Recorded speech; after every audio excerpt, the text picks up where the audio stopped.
선판이 벌어져서 텔레비만 틀면은 뭐 이놈저놈 나와서 자기네들 리그를 하고 있습니다. 현장에서 열심히 일하다가 집에 못 들어오는 사람이 매일 있습니다. 1년에 900명씩 못 들어오고 있습니다. 아시아나 KO부터 시작해서 곳곳에서 아우성 치면서 투쟁하고 있는 현장이 이 거리고 광장입니다. 이 뭐 표를 구분하기 위해서 온갖 거짓말 경연대회를 하고 있습니다. 맞습니까? 네. 예, 우리가 죽음으로 내몰릴 때 그들이 우리를 위해서, 노동자들 위해서, 민중을 위해서 정책을 내고 발벗고 나설 수 없지 않습니까? 그렇게 기대하십니까? 그렇게 안 해서 섭섭합니까? 그들의 본질이 그렇습니다.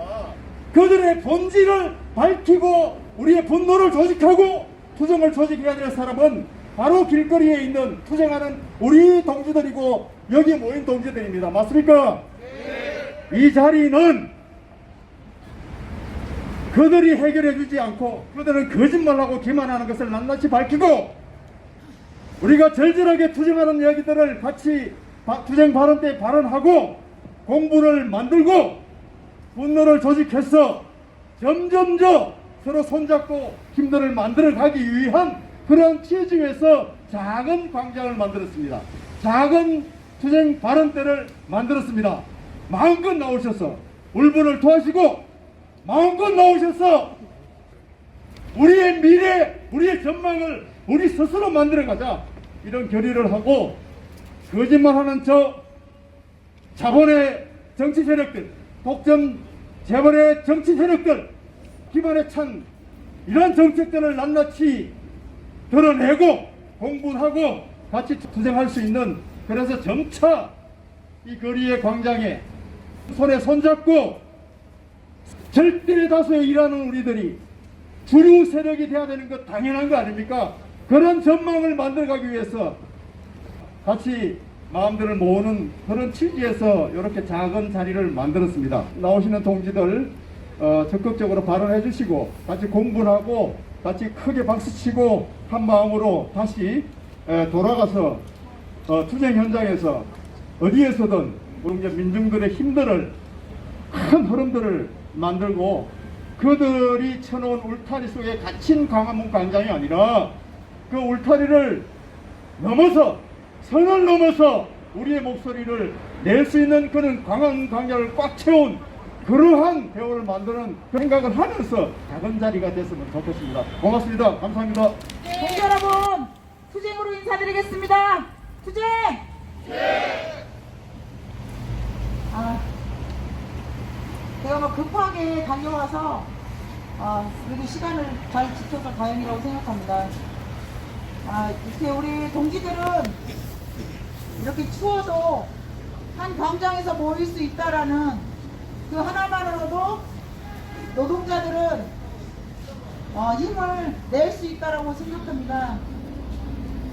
동지 여러분들께서도 아시겠지만 아시아나 KO 부당해고 노동자들은 이 농성 천막에서 오늘로써 652일차 거리에서 농성을 하고 있습니다.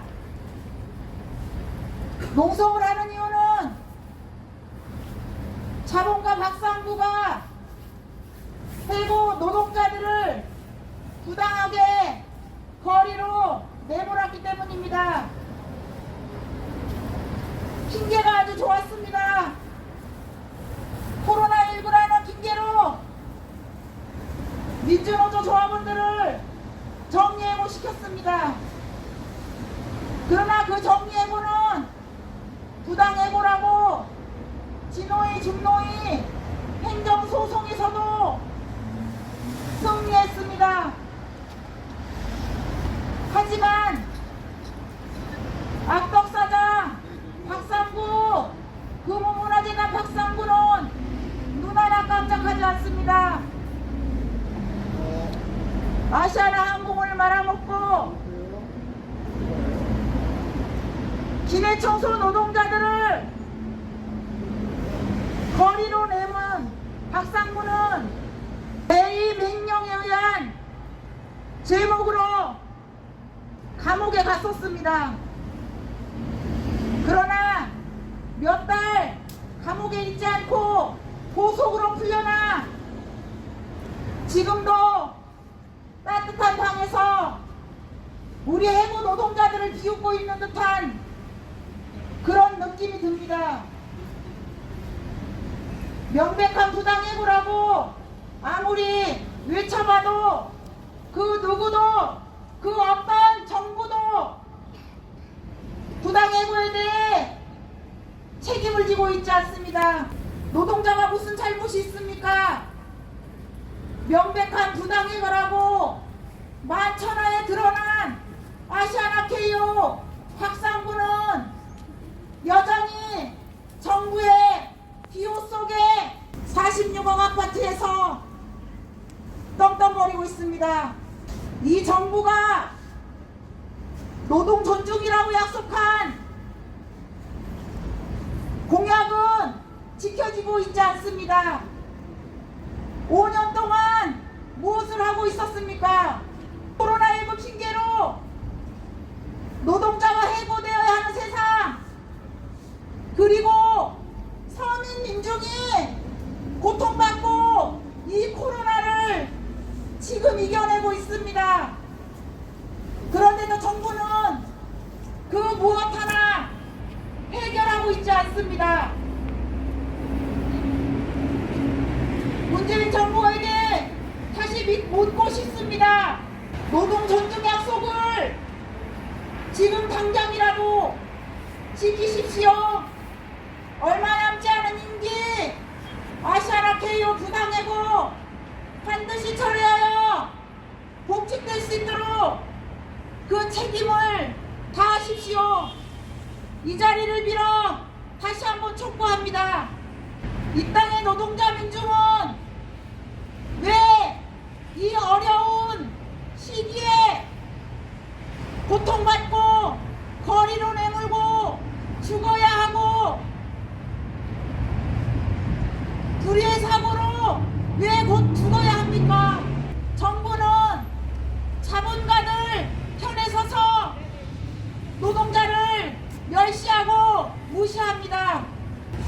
그러나 노동자들은 연대와 단결로 그 어려운 모든 것들을 반드시 헤쳐나가야 한다고 생각합니다. 노동자들에게는 가진 것이라곤 연대와 단결뿐이라고 생각합니다. 그래야만이 이 부당한 해고에 맞서 싸우는 해고 노동자들이 현장으로 돌아가 노동자의 권리와 자존심을 지켜내는 일이라고 생각합니다. 여기에 오신 동지들께서도 나름 많은 고통이 있을 거라고 생각합니다. 업종과 지역도 다 다르고, 그러나 노동자는 하나이어야 한다고 생각합니다.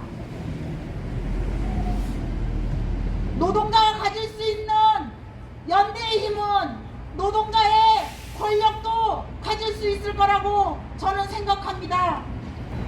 힘을 모아 이 상식과 정의에 싸우는 우리 해고 노동자들의 힘이 되어 주십시오. 그래서 반드시 현장으로 돌아가 민주노조를 지키고 당당하게 일할 수 있고 당당하게 현장에서 정년을 맞이할 수 있도록 연대와 지지를 또 한 번 부탁드리겠습니다. 그리고 차기 대선 후보자들에게 말하고 싶습니다. 지금 모든 사람들이 이번 대선은 막장 대선이라고 너도 나도 이야기하고 있습니다. 이 나라는 1%의 부자들의 나라가 아니라고 생각합니다. 노동자 민중이 없이 어찌 이 나라가 존재할 수 있습니까? 노동자가 제대로 대접받고 정당하게 일해서 정당한 노동의 대가를 받고 노동자가 사람답게 차별받지 않고 일해야 한다고 생각합니다. 그 어떤 인간도 노동자에 대한 배려나 그 어떤 공약도 우리에겐 보여지지 않습니다. 이 나라는 너희들의 나라가 아닙니다. 이 땅의 민중의 나라입니다. 노동자의 나라입니다.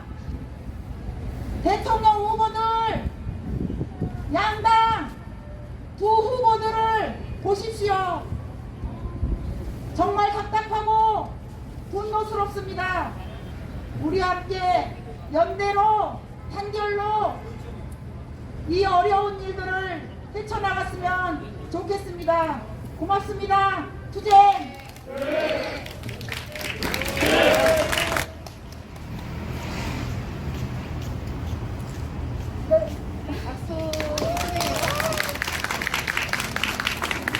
제가 이렇게 많은 단체나 사람들 있는 앞에서 발언을 한 적이 없습니다.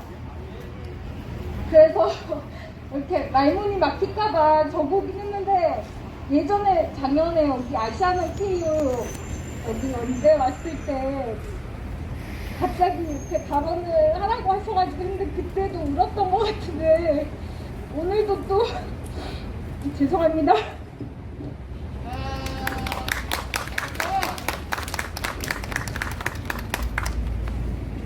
저는 한국사회보장정보원을 상대로 오빠 박혜규의 명예회복을 위해 투쟁하고 있는 박혜영입니다.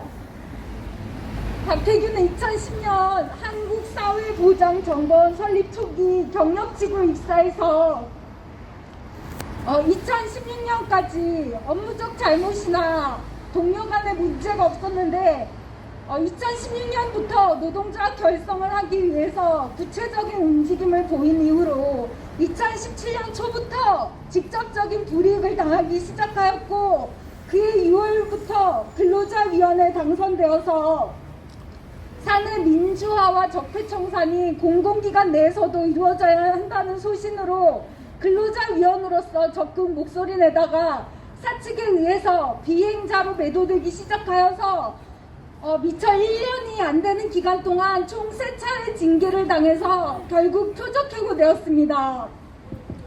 노동위와 법원에서는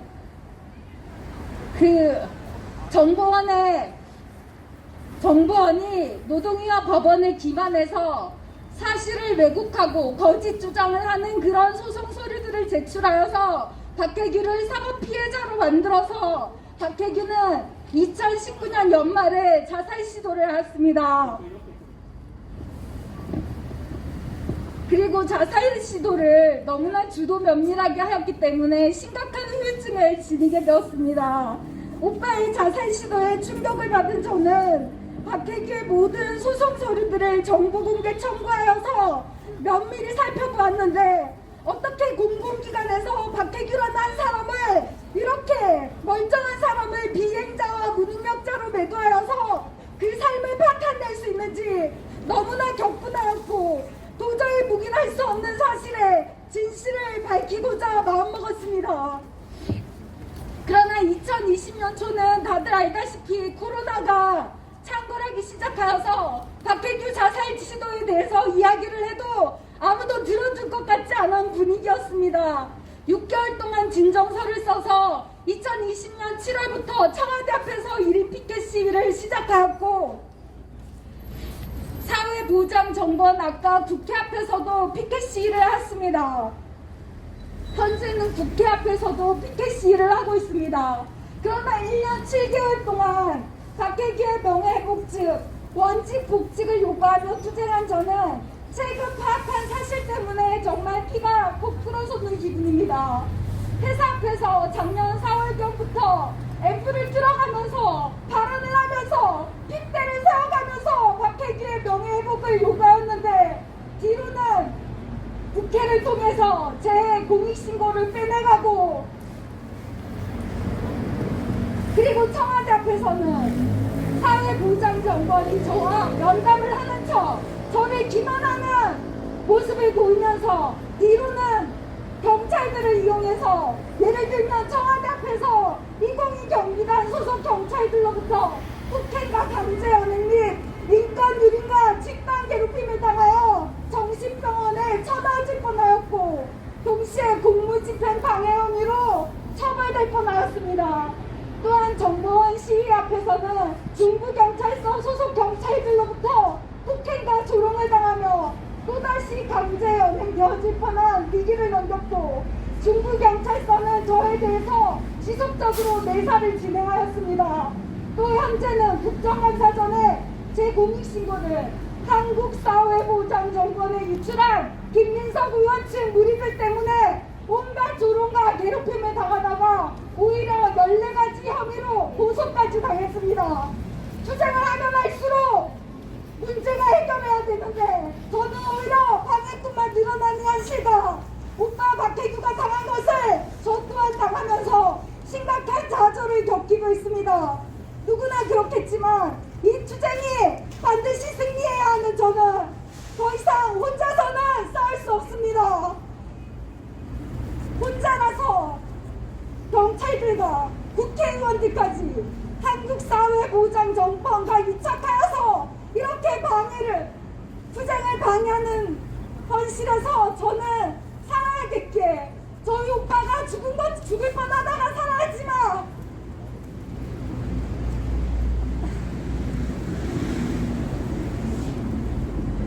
박혜규가 목소리 내는 것을 막기 위해서 박혜규를 이상한 사람으로 만든 것처럼 한국사회보장정권은 제가 목소리 내는 것을 막기 위해서 저를 이상한 사람으로 매도하려고 노력하였습니다. 그래서 이제는 혼자서 투쟁할 수 없고 연대하지 않으면 이 투쟁이 승리할 수 없다고 느끼고 있습니다. 비록 저는 혼자라서 어디 연대 가도 그렇게 티도 나지 않지만 이 자리에 온 것은 제가 살아서 박혜규의 명예회복을 해야 되기 때문입니다. 박혜규는 한국사회보장정권의 주장처럼 개인적인 불만으로 세 차례 징계 원인 행위를 한 것이 아닙니다. 근로자위원으로서 폐쇄적이고 강압적인 사회보장정권의 조직 문화를 개선하기 위해서 목소리 냈다가 죽을 뻔하였습니다. 그래서 이 사실을 사회적으로 공론화시켜서 한국사회보장정권의 비리를 정말 비리가 엄청나게 많은 이 기관이 마치 청렴하고 공정한 기관인 것처럼 박혜규가 그런 가치를 훼손한 것처럼 만든 이런 거짓을 이 사회에 까발리고 박혜규도 원직 국직해서 사회보장정권 안에 노동조합을 만들어서 이제는 동료의 불이익에 목소리 낼 수 있는 조직문화 그렇게 할 수 있도록 저는 박혜규의 명예회복을 반드시 이루고 싶습니다. 박혜규의 꺼져가던 불씨가 저한테 옮겨붙어서 이 불씨 또한 꺼지지 않고 박혜규가 명예회복해서 장작불로 할랄 타오를 수 있도록 도와주십시오. 네, 마지막으로 구호 한번 외치겠습니다. 한국사회보장정권 노대명 원장은 박혜규에 대한 부당해고를 직권 취소하여 박혜규의 명예를 회복시켜라!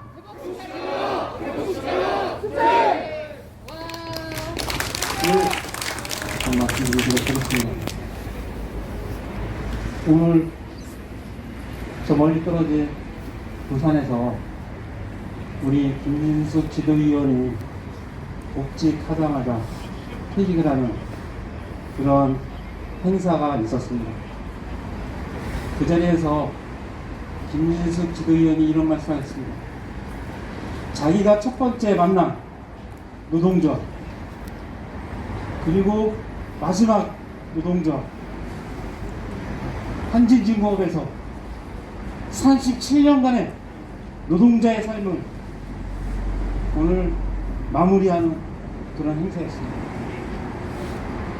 37년 동안 김진숙 지도위원들은 대부분을 해고된 상태로 자본과 싸우느라고 인생을 다 보냈습니다. 그간의 아픔과 그간의 고통 물녹여서 김지숙 지원은 의원은 이제 더 이상 노동자들이 해고되지 않는 세상, 일하러 나갔다가 죽지 않아도 되는 세상 되었으면 좋겠다, 이렇게 말씀하셨습니다. 그런데 37년 동안이나 싸웠던 동지가 바라는 그런 영혼이 과연 지금 한국 사회에서 펼쳐지고 있는가? 제가 이 자리에 오기 전에 택배노조 농성장을 들렸다 왔습니다. 아시겠지만은 택배 노동자들의 과로사를 막아야 된다는 사회적 지지 속에서 택배 요구까지 올렸습니다. CJ 그때는 방실거리면서 사회적 협약하더니 정작 올려진 택배비가 택배 노동자들 과로사를 막지 못하고 CJ가 착복하는 것에 대해서 택배 노동자들이 항의하고 제대로 택배 노동자들에게 쓰여져야 된다고 요구하자마자 CJ는 스스로가 사용자가 아니라고 우기면서 택배 노동자들을 사지로 몰아넣고 있습니다. 김경호 위원장 굉장히 몸이 안 좋은데 그럼에도 불구하고 목숨을 건 아사단식을 하고 있습니다. 이 옆에 아까 말씀하셨지만은 코로나19 아직도 끝나지 않았지만은 코로나19로 생긴 피해 보상해야 된다 라고 얘기하고 있지만은 정작 코로나19로 가장 먼저 해고된 우리 아시아나 케어 동지들 아직도 복직 못하고 있습니다. 중대재해처벌법은 제정되었지만은 연일 현장에서 노동자들이 떨어져 죽고 깔려 죽고 있습니다. 이렇게 우리들의 현실은 아직도 거꾸로 가고 있는 것 같습니다. 한국 사회 양극화 심각하다, 비정규직 문제 심각하다 얘기하지만은 정작 이 문제를 풀어가야 될 대통령 선거 대선은 어떻습니까? 우리 진보 진영 후보들이 고군분투를 하고 있지만은 지금 진행되고 있는 대선들은 시민들에게 눈살을 찌푸리게 할 뿐이고 노동자 민중에게는 분노를 일으킬 뿐입니다. 막장으로 가고 있는 대선 열차, 그 열차에 우리의 희망은 없다라고 생각합니다. 저희 대리운전 노동조합이 노조의 권리를 찾기 위해서 투쟁했습니다. 법적으로 3일이면 나와야 될 필증이 단식 투쟁 포함해서 1000일 투쟁해 겨우 필증을 쟁취했습니다. 그리고 카카오에 교섭을 요구했습니다. 역시나 카카오 자기 사용자 아니라고 교섭 회피하다가 1년이 넘어서야 어쩔 수 없이 교섭에 나온다고 합니다. 이제 저희 노동조합이 대표적인 모빌리티 기업인 카카오와 교섭을 시작합니다. 그러나 그 교섭 자체에 희망이 있다고 생각하지 않습니다. 우리들이 힘이 없다라면은 그 대섭은 우리 대리운전 노동자들에게 또다시 실망과 절망만 보여줄 거라고 생각되어집니다. 저번 주말 이 자리에서 백규현 선생님 1주년 비정규직 노동자들이 같이 했습니다. 지금 대통령 선거에서 비정규직 노동자들이 과연 이 비정규직 문제 후보들 어떻게 할 거냐 정책 질의했더니 보수 양당 응답도 하지 않습니다. 뿐만 아닙니다. 보수 양당 비정규직 문제 노동 문제 얘기하지 않는 것은 몰라서가 아닙니다. 그들은 대선판에 우리인 노동의 문제 비정규직 문제를 올리고 싶지 않아 합니다. 전략적으로 회피하고 있습니다. 여기에 부안대동에서 언론조차도 이러한 절절한 절박한 비정규직 노동자들의 요구에 귀를 닫고 있습니다. 어떻게 해야 되겠습니까?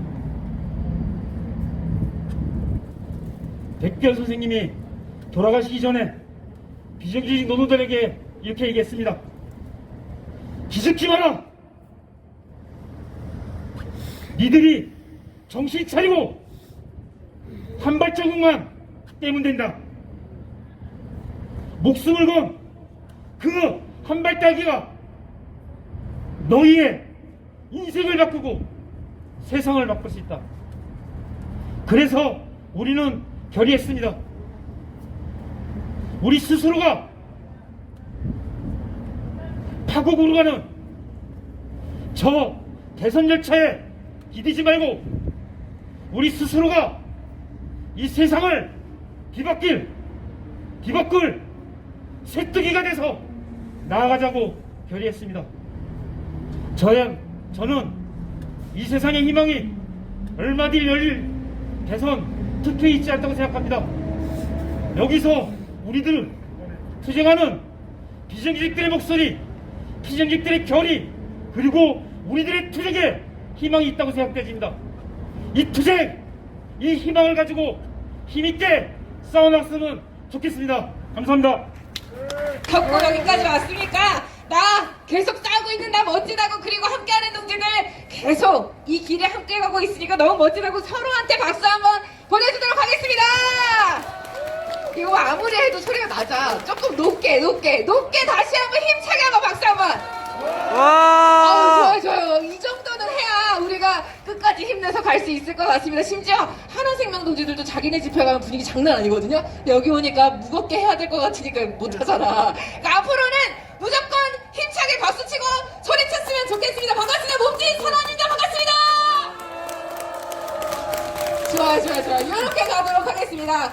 끝없이 이어지는 우리의 투쟁들, 언젠가는 그 싸움의 끝을 볼까 싶은데 그 싸움을 제대로 끝내려면 그 문제를 만드는 뿌리를 뽑아야 될 것 같습니다. 그 뿌리를 뽑으려면 우리가 하나로 이 자본주의를 정말 찢어 발기는 싸움을 해야 될 것 같은데요. 생산은 사회적으로 이루어지는데 생산수단은 사적으로 소유되고 있습니다. 이걸 표현한 노래가 있어서 오늘 같이 한번 해보려고 합니다. 혹시 동네방네 공공성 구석구석 노동권이라는 노래 아십니까? 알아요? 공공은 알지. 공공활동가 동지들, 자, 처음 불러봅니다. 하나, 둘, 셋, 넷. 죄송해요, 모를 줄 알았어. 처음 가사가 이렇게 됩니다. 당신의 노동으로 내가 살고 나의 노동으로 우리가 살아.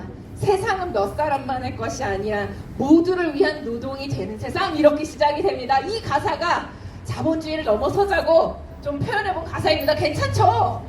아주 쉽고. 그래서 여기다가 율동을 같이 한번 해보도록 하겠습니다. 양손 앞으로 이렇게. 그렇죠. 이 노래입니다. 양손 앞으로. 당신의 노동으로 내가 살아간다. 이렇게 동글동글 불려서 표현할 겁니다. 그렇죠. 다양하게 불리네요. 네, 좋습니다. 근데 이렇게 할 겁니다. 오른쪽으로 몸을 틀어서 돌려주는 겁니다. 그렇죠. 제가 마이크가 짧아가지고 여기서 바둥대느라고 조금 이상한데 하여튼 알아서 잘 하시리라고 생각하고, 당신의 노동으로 내가 살아간다. 그렇죠.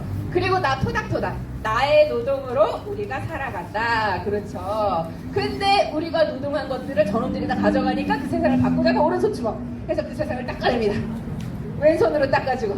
그래도 안 되면 콩콩 두들겨 부숩니다. 그렇죠, 그렇죠. 이게 뭔가 같이 갑니다. 시작. 닦고 닦고 콩콩 닦고 닦고 부수고. 그렇죠. 이렇게 가시면 됩니다. 그렇게 해서 결국에는 평등한 세상을 한번 만들어 보겠습니다. 양쪽으로 쭉 한번 평등한 세상을 한번 만들어 볼까요? 좋아요. 이렇게 하면 이 노래의 앞부분의 율동을 다 배우신 겁니다. 아직 소리는 높아졌는데 표정은 그닥 밝아지지 않은 것 같아요. 너무 많은 풍파를 겪은 거지. 이게 지금 이날까지 활동하도록. 그쵸. 그 풍파를 딛고 왔으니까 깊은 웃음으로 같이 해주시면 좋겠습니다. 요 뒤에는 그래서 노래도 한번 불러봐야 되겠습니다. 조금 더 분위기를 밝게 업시키기 위해서 노래 후렴구를 한번 같이 배워보도록 하겠습니다. 근데 일로 와야 돼요. 선이 짧아서. 자, 어렵지 않습니다. 표정 푸시고요. 따라해볼게요. 동네 방네 공공성 시작. 훌륭합니다. 예, 그 다음 구석구석 노동권 시작. 구석구석 노동권. 예, 우리 평등한 거 좋아하잖아요, 그죠? 높낮이 없는 거. 그런 사람들만 모여있으니까 음정도 높낮이가 없어요. 훌륭합니다. 노래로도 평등을 실천하는 동지들 멋집니다. 끝까지 그렇게 한번 가봅시다. 또 있어요. 차별 없게 누구나 시작. 차별 없게 누구나 행복하게 시작. 행복하게. 요거를 쭉 이어서 부르시면 되겠습니다. 됐습니다. 안 된 것 같은데 그래도 됐다 생각하고 여기다가 동작도 한번 가보겠습니다. 피켓 든 동지들이 오늘 좀 잘해주셔야 돼요. 어떻게 할 거냐? 양손 앞으로, 피켓은 피켓으로, 그죠? 그래서 오른쪽 동네에서 저쪽 동네까지 공공성을 외치는 겁니다. 그래서 피켓은 그렇게 가야죠. 이쪽에서 이를 이렇게 넘기는 거예요. 그렇죠, 그렇죠. 이쪽으로, 그렇죠, 그렇죠.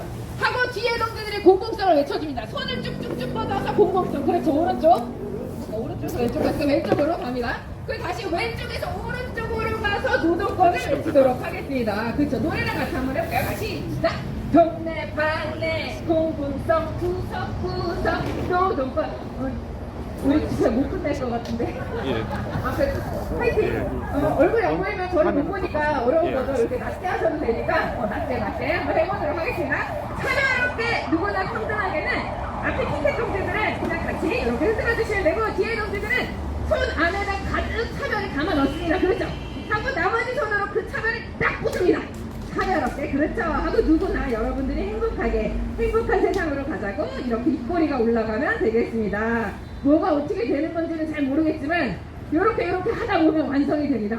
서 있는 동지들도 피켓 잘 해주시리라 믿고 약간 불안하긴 하지만 노래 끝날 때쯤 되면 아마 멋진 그림이 나올 거라고 생각하면서 가보도록 하겠습니다. 저들도 공공을 많이 얘기합니다. 근데 저들이 얘기하는 공공은 별것도 상품화, 독점 자본한테 넘겨주는 거더라고요. 그거 말고 진짜 모두를 위한 노동을 하고 모두를 위한 세상 만들어봤으면 좋겠습니다. 동네 방네 공공에서 음악에 맞춰서 젊어지는 기분으로 활짝 웃으면서 힘차게 한번 해보도록 하겠습니다. 봐주세요. 네, 이제 안 써먹었죠 동작도 기억 안 나면 신나는 몸이라도 같이 흔들면서 가보겠습니다. 준비됐습니까? 자, 동네방네 공공성 구성성 노동권 같이 한번 멋지게 만들어봅시다. 하나, 둘, 셋, 넷. 당신의 노동으로 내가 살고 나의 노동으로 우리가 살아. 세상 몇 사람만의 것이 아니야. 모두를 위한 노동이 되는 세상. 준비하시 갑니다. 헤이! 동네 방네 공공성 구석구석 노동권 차별 없게 누구나 행복하게. 동네 방네 공공성 구석구석 노동권 차별 없게 누구나 행복하게 모두가. 자, 우리의 노동이 자본가의 배를 불리는 수단이 아니라 모든 사람들을 위한 노동이 되는 그날을 위해서 멈추지 말고 전쟁해 갑시다. 할 수 있죠? 자, 할 수 있으면 이 정도 멋지게 가봅시다. 헤이! 당신의 권리가 나의 권리, 나의 권리가 우리의 권리. 짓밟고 앞서는 건 능력이 아니야. 경쟁에 숨막히는 세상은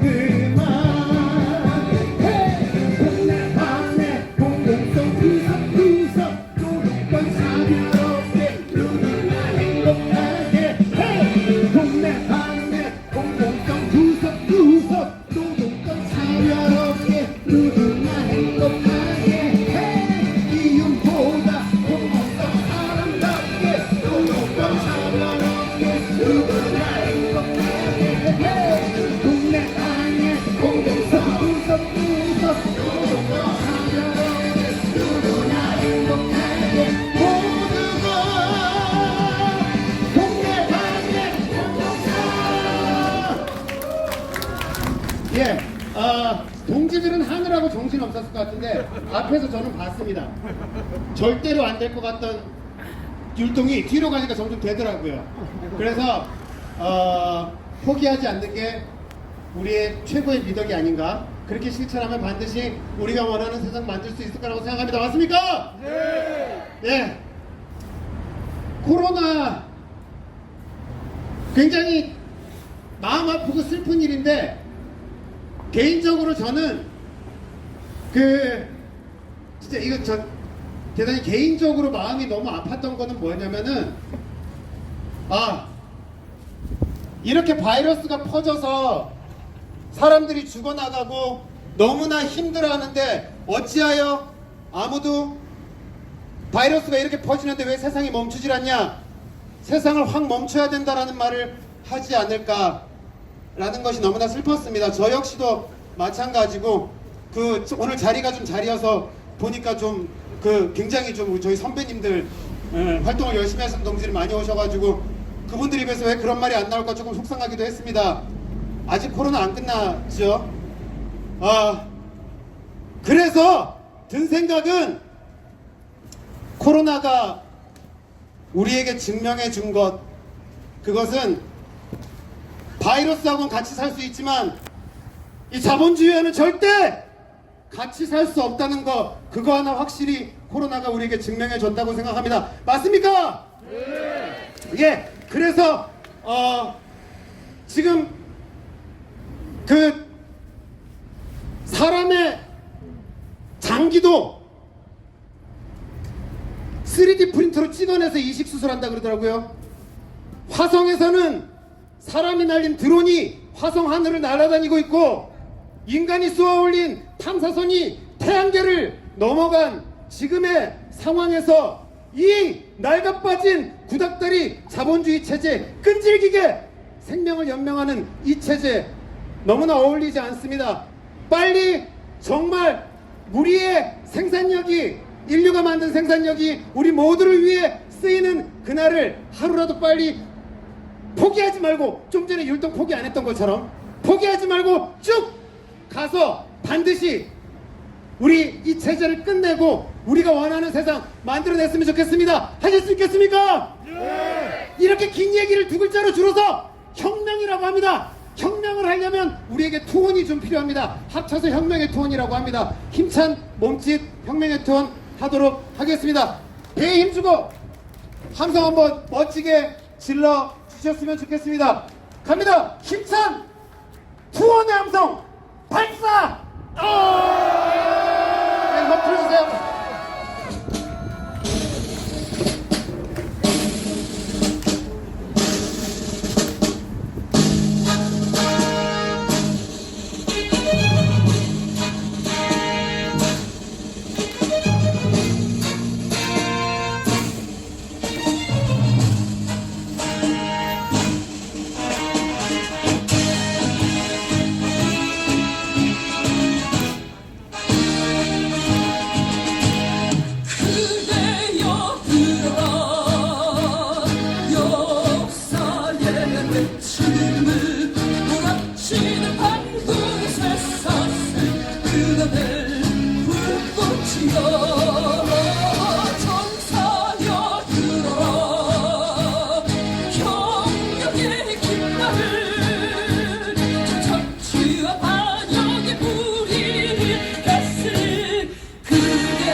심정으로 발언들을 많이 하시는 걸 들었습니다. 자, 이제 우리 들었던 만큼이나 그 썩어퍼진 세상, 이 세상을 뒤집어 엎을 때가 도래하고 있다고 생각합니다. 자, 우리 어차피 우리 전부 다 해봤자 즐겁게 해도 다 무거워. 그러니까 최대한 즐겁고 신나게 좀 막작식을 해야 지나다니는 사람도 볼 거 아니에요, 그죠? 우울하게 저 어둠의 자식들도 시커멓게 자기들끼리 모여갖고 그러는 것보다 우리 좀 신나게 막자식거려서 우리 한 번이라도 볼 수 있게, 도대체 저 사람 저기서 뭐 하는 건가 한 번이라도 볼 수 있게 힘차게 가봤으면 좋겠습니다. 자, 그 길을 우리 함께 걸어갑시다. 그런 의미에서 힘차게 승리 함성 박수 한번 질러주시면 음악에 나올 겁니다. 자, 힘차게 승리의 함성 박수 준비 시작!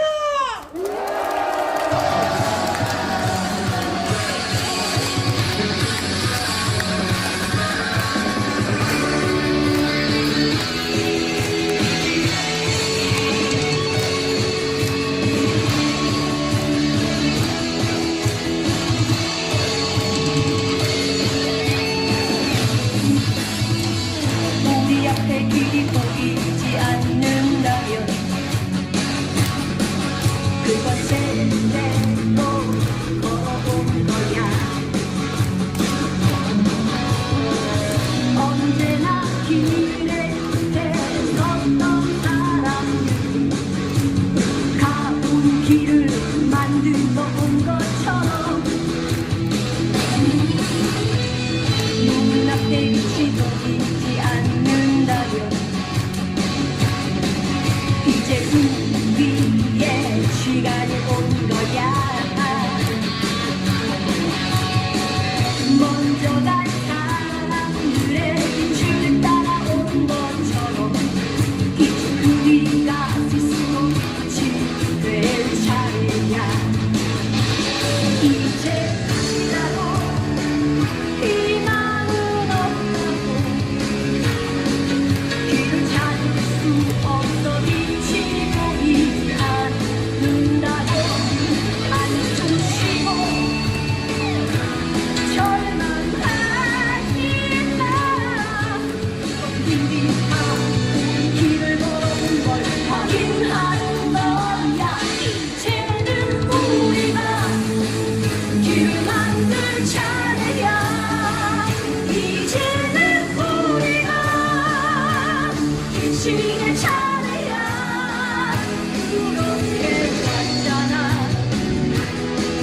우리 당당하게 이제 진짜 우리의 시간이 온 거야.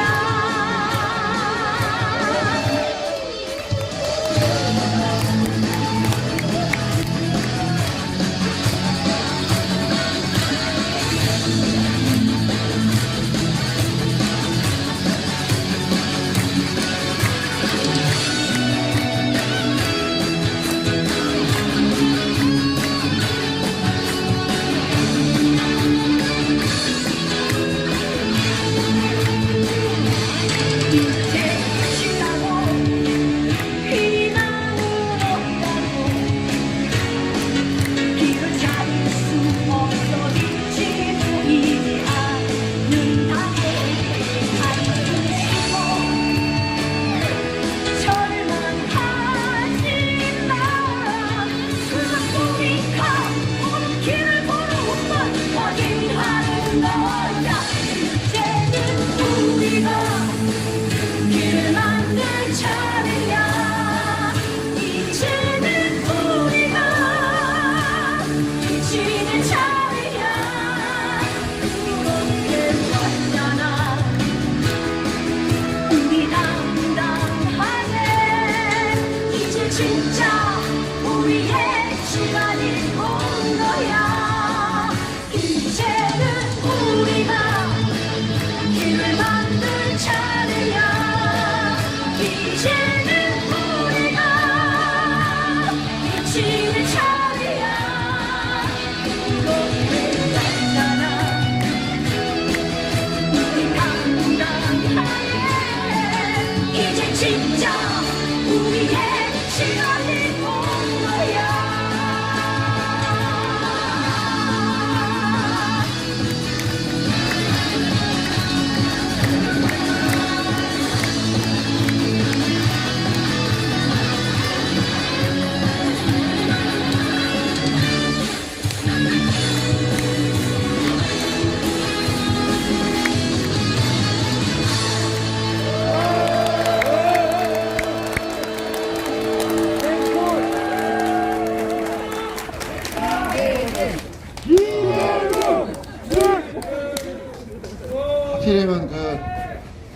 이런 다음에 제 신목소리를 들려드리는 게 어떻게 들릴까 지금 우려도 좀 하고 그랬는데 어쨌든 반갑게 맞아주셔서 감사드립니다. 사회자 우리 동지가 소개한 대로 전국 방방곡곡을 돌아다니면서 사회주의 하자고 떠들고 다니는 대통령 후보 이백윤입니다. 반갑습니다. 사실 저는 이번 대선을 맞이하면서 후보된 입장으로 이번 대선에서 무엇을 남길까, 나는 어떤 목표로 이번 대선을 치러야 될까 이런 고민을 사실은 많이 했었더랬습니다. 그리고 저는 수없이 많은 동지들을 만나고 지역을 다니고 하면서 한 3가지 정도로 제 생각을 좀 정리를 해봤어요. 첫 번째, 이번 대선에서 사회주의 후보의 역할은 이 세상에 최대한 충격을 좀 주자, 이런 게 사실은 제 첫 번째 목표였습니다. 근데 이게 뭐 아주 많이 성공한 것 같지는 않은데, 최근에 그 보수 인터넷 사이트에서 사회주의를 얘기하고 여성 해방부를 얘기하고 거기다 재벌 국유화를 이야기하는 이상한 또라이가 하나 나타났다 이러면서 최강 빌런이 하나 나왔다 이런 식으로 평가한다고들 합니다. 그래서 그렇게 회자되는 걸 보니까 그게 무슨 충격이든 간에 조금 이 사회에 조금이나마 돈 하나는 좀 던지고 있는 것 같다 이런 생각을 해봤습니다. 그리고 두 번째 저의 목표는 질문을 하는 것이었습니다. 우리가 개인의 사유재산을 진짜 그건 신성불가침의 영역인가? 진짜 그건 건드리면 안 되는 건가? 사회에 이런 질문, 혹은 우리가 좀 게으르게 살면 안 되나? 왜 이렇게 항상 쫓기면서 살아야 하나? 부지런한 게 진짜 미덕인가? 이런 질문들이었습니다. 사실 그동안 우리가 이 자본주의 사회에서 우리한테 그냥 마치 그게 당연한 것처럼 부여했던 그 가치관에 대해서 이게 사실은 꼭 그렇지 않을 수 있다라고 하는 질문을 누군가는 던질 때가 되었다라고 하는 생각 속에서 사실 이번 대선을 맞이했는데, 그 질문이 많은 사람들에게 아직 전달된 것 같지는 않다 이런 생각을 해봤습니다. 여전히 한 번의 대선으로 한두 달의 선거운동 기간으로 그것이 다 가능할 거다 이렇게 생각하는 건 어찌 보면 너무 지나친 욕심과 오만이 아닐까 이런 생각도 사실은 해봤습니다. 세 번째로, 제가 한두 달의 대선 동안에 죽었다 깨도 못하는 것이 있었습니다. 그것이 뭐냐면 공감이었습니다. 이 삶의 가장자리에서, 이 사회의 끝에서, 변두리에서 한 발짝만 뒤로 물러나면 낭떠러지로 떨어질 수밖에 없는 삶의 벼랑 끝에 서 있는 우리 사람들에게 당신이 그렇게 살고 있는 이유는 그게 당신 잘못이 아니다, 이 사회의 문제다 라고 하는 점들을 이야기하고, 그래서 따뜻한 위로를 보낼 수 있다면, 그리고 이 사회가 근본적으로 바뀌어 나가야 하니 괜히 인터넷 키보드 앞에 앉아서 여성들을 욕하거나 민주노총을 탓하거나 그러지 말고 우리 함께 주먹쥐고 좀 싸우자 라고 하는 공감을 얻어낼 수 있다면, 사실 그렇다면 그 무엇보다도 값진 몇 개월이 되지 않을까라고 하는 생각을 해봤습니다. 그런데 말씀드렸다시피 이것은 한두 달의 대선으로는 불가능할 뿐만 아니라 사실 아직 엄두도 못 내고 있는 것이 사실입니다. 저는 우리가 사회주의, 노동해방, 여러 가지 우리가 그동안 외쳐왔던 말들이 여러 번 많이 반복해서 그것을 말한다고 해서 그것이 사람들에게 어떤 의미 있는 실체로 다가가지는 않을 거라고 생각합니다. 공중으로 다 흩뿌려지는 거겠죠. 그냥 한두 번 해봤던 좋은 얘기일 거라고 생각합니다. 그런데 한두 번의 좋은 얘기가 아니라 그것이 세력으로, 실체로 사람들에게 시각적으로 확인되는 순간 사람들에게는 그래, 내가 누군가 나보다 조금 더 약하거나 아니면 너무 지나치게 큰 강자가 아니고 좀 만만한 상대를 향해서 욕을 하는 거 말고 이 세상을 향해서 한번 싸워볼까?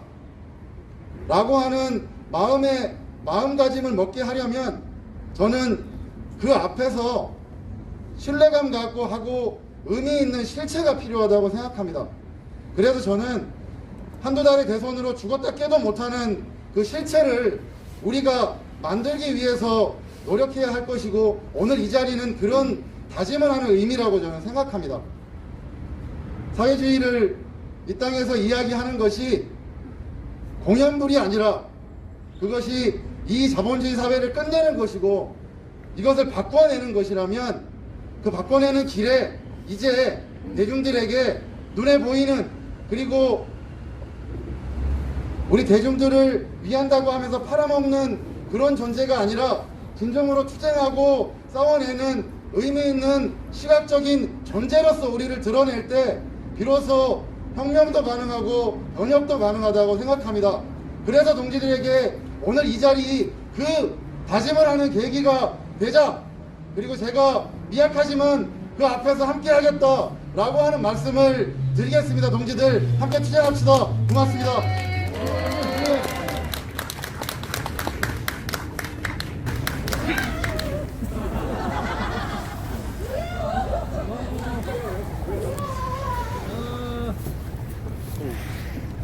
안녕하십니까. 하나생명 지회장 김태은. 동지 여러분께 투쟁으로 인사드리겠습니다. 투쟁! 갑자기 무대가 이쪽에서 이쪽으로 획 바뀌어서 다 까먹었어요. 앞에 그 열띤 몸짓이 나가고 또 앞에 대선 후보자님이 말씀을 하시니까 제가 무슨 말을 해야 될지, 이 자리에 몇 번 섰는데 늘 같은 얘기를 하잖아요, 저희가. 근데 저는 사실 저희가 이제 워낙 이렇게 튀는 조끼를 입고 다니다 보니까요, 이렇게 시커먼 옷에서 튀어요. 더군다나 오늘은 저희 동지들이 남편까지 합세를 해서 지방에서 올라오셔가지고 너무너무 든든해요.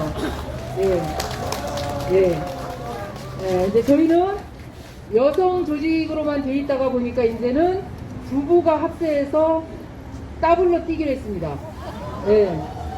그래서 저희가 이제 1년 전에 노동조합이 결성되고, 어쨌든 제가 25년 차인데 바로 옆에가 이제 하나 그룹 본사가 있어요. 지난 토요일 날 여기 왔을 때 느꼈던 게 뭐냐면, 저희가 원래 대한생명이었잖아요. 근데 하나 그룹을 보면서 이 분통이 터지더라고요. 우리가 그날 엄청나게 눈이 많이 왔을 때 그 눈보라 비바람을 맞고 쟤네들을 위해서 그렇게 열심히 뛰었는데, 결국 보험회사 2호라는 노동조합이 설립이 되고, 저는 26년 동안에 제가 노동자라는 것도 모르고 자영업자라고 알고 살아왔는데, 노동자라고 처음 알고 노동조합을 설립했는데, 회사는 우리가 1호라는 거에 대해서 굉장한 부담감을 가지고 우리를 억누르려고 하면 할수록 우리는 더 단단해졌고, 1년 만에 드디어 2월 14일 묘하게도 발렌타인데이 때 첫 상견례 교섭을 시작했습니다. 지난주에. 근데 어제 날짜로 실무 교섭이 처음 잡혔어요. 근데 이 코로나가 기가 막히게 그 교섭위원이 확진이 나왔습니다. 기가 막히죠? 확인할 방법은 없지만 확진자가 나왔다고 또 미뤘어요. 그래서 아주 갑자기 저희가 한가해졌어요. 아무튼 회사는 그 1년 동안 갖은 핑계를 대고 이렇게 회피하고 노동위원회까지도 우리를 분리교섭을 기각시켜서 정규직하고 그렇게 대립과 분열을 조장해서 지금까지 끌고 왔고, 그러면서 저희들은 저희 조합원들은 우리가 이제 주인이라는 것을 더 인식하고 단단해져 왔고, 지금 이제 대선이라고는 하지만 뭐 저렇게 거대 양당 이재명, 윤석열 저런 사람들이 우리 투쟁에 전혀 도움은 되지 않고 있고, 우리는 그러면서 지금 뭐 정규직, 비정규직, 또 특수고용직 이런 노동자들이 결국은 우리하고 같이 연대해서 투쟁하는 것만이 우리 노동자들이 우리의 권리를 찾을 수 있다는 것을 더더욱 더 확실하게 저희가 인식하고, 그래야만이 찾을 수 있다는 것을 더 연대해서 투쟁할 수 있다는 것밖에 방법이 없다는 것을 알고, 저희는 승리하는 그날까지 투쟁으로 이 투쟁을 끝장내야겠다라는 것, 그것만 더 선명하게 투쟁으로 이겨낼 것입니다. 저희가 다음 주 3월 3일 날 천막농성 1년 해서 집회 지금 이제 준비하고 있습니다. 동지 여러분 꼭 연대해서 저희 그날 투쟁에 같이 꼭 동참해 주십시오. 이만 마치겠습니다. 한점 박수 부탁드리겠습니다. 네, 감사합니다. 투쟁으로 인사드리겠습니다. 롯데백화점 지혜 이성훈입니다. 투쟁! 네. 저희 그 롯데백화점 본점에서 오늘부로 32일째 천막농성 진행하고 있습니다. 이 한국의 천박한 자본주의의 가장 상징적인 롯데 일본 재벌에 대해서 제가 말씀드리고, 그 다음에 제가 일반 그 25년 차 직장인인데, 아까 말씀하신 우리 이백윤 노동자 후보님이 말씀하신 왜 사회주의가 가야 하는지 절실히 느끼게 됐습니다. 간단하게 말씀드리겠습니다. 저희 이 한국 사회는 일본과 틀리고 자본주의가 만들었지만 원래는 대동세상, 대성사회, 서로 돕고 서로 나누는 세상이었습니다. 그래서 어느 날 IMF라는 외국의 압박에 의해서 이 세상이 바뀌게 됐습니다. 좋습니다. 그 당시에는 우리가 경제적인 위기에 있었고, 그걸 극복하기 위해서는 어쩔 수 없는 선택이었습니다. 그러나 지금은 어떻습니까? 지금은 세계 10위권의 경제국을 달성했습니다. 근데 왜 우리 노동자는 계속 노동자 핍박받고, 자본가는 오히려 코로나19를 위해서 더 많은 자본을 축적하게 됐습니까? 저 가장 상징적인 롯데 자본 보십시오. 롯데 기사를 보면 본인들이 경영을 못해가지고 마트나 백화점이나 모든 게 잘못됐습니다. 근데 왜 노동자가, 직원이 왜 거기에 책임을 져야 합니까? 이거는 이 시스템 자체가 잘못됐다는 것을 87년 이후 이 체제를 바꾸지 않은 이 우리 노동자뿐만 아니라 이 우리 한국 사회의 잘못입니다. 이제는 사회주의는 공산주의도 아니고 잘못된 것도 아닙니다. 더불어 나누고 거기에 똑같은 게 아니라 사중을 둘 때 서로 잘 살 수 있는 법인 내에서 사중을 두자는 얘기입니다. 이 플랫폼 노동자 지금 얼마나 노동 수수료가 20%, 25% 육박하고 있습니다. 이게 우리 노동자가 감내할 수 있는 부분입니까? 기본급 삭감. 저희 일반 노동자로서 저희 분연이 일어났습니다. 어디 기본급 삭감이 이루어질 수가 있습니까? 뭐 일반적으로 50대 노동자입니다. 가장입니다. 기본급 삭감으로 저희 가정이 생활이 유지가 되겠습니까? 이제 이 투쟁을 통해서 개인의 이해가 중요한 것뿐만 아니라 이 정치 체제가 바뀌지 않으면 이 세상은 똑같이 오늘 우리가 모였던 것처럼 똑같은 투쟁을 100년 후에도 계속할 것입니다. 사회주의를 정치해서 같이 더불어가는 대동사회를 일으켜야 합니다. 그게 제가 32일 동안 느낀 바고, 내일 저희 롯데백화점 본점에서 천막농성 집회가 있습니다. 우리 노동장 대표님이나 그 밖에 노동정선 대표님도 많이 참여해 주셔서 연대 발언해 주시기로 했습니다. 시간이 되시면 같이 참여해 주시고, 앞으로 저희 지혜는 같이 노동자의 연대가 중요성을 느꼈기 때문에 같이 이 노동 대동사회를 이룩하기 위해서 끝까지 같이 할 것이며 적극적으로 참여해서 일조할 것입니다. 감사합니다. 막걸리 같은 목소리를 만들기 위해서 노력을 많이 하긴 합니다만 말은 적게 하고 노래를 길게 하겠습니다. 시간이 많이 길어지고 날씨가 그렇게 춥진 않지만 견딜만한 날씨이긴 하지만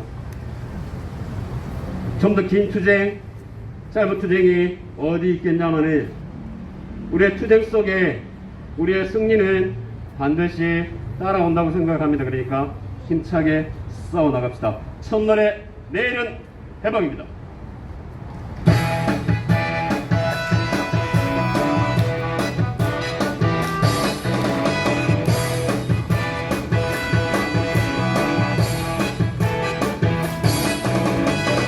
삼천에 깔리는 노을을 보니 오늘도 하루가 벌써 다 갔네. 소중한 땀방울 힘겹던 오늘 하루 내일은 오늘보다 나아질 거야.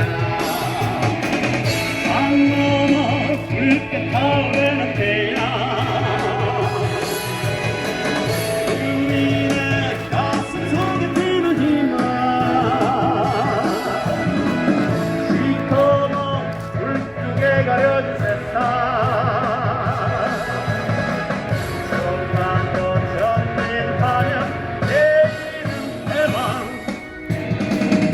투쟁의 하루가 오늘 하루가 내일의 해방에 노동 해방에 소중한 빛거는 해방의 불씨 아래 옮기려 오늘 하루 투쟁합니다. 자, 오늘 하루도 우리 힘든 노동과 투쟁 속에 오늘 하루를 잘 마무리하겠다는 힘든 투쟁 양성 하나 둘 셋.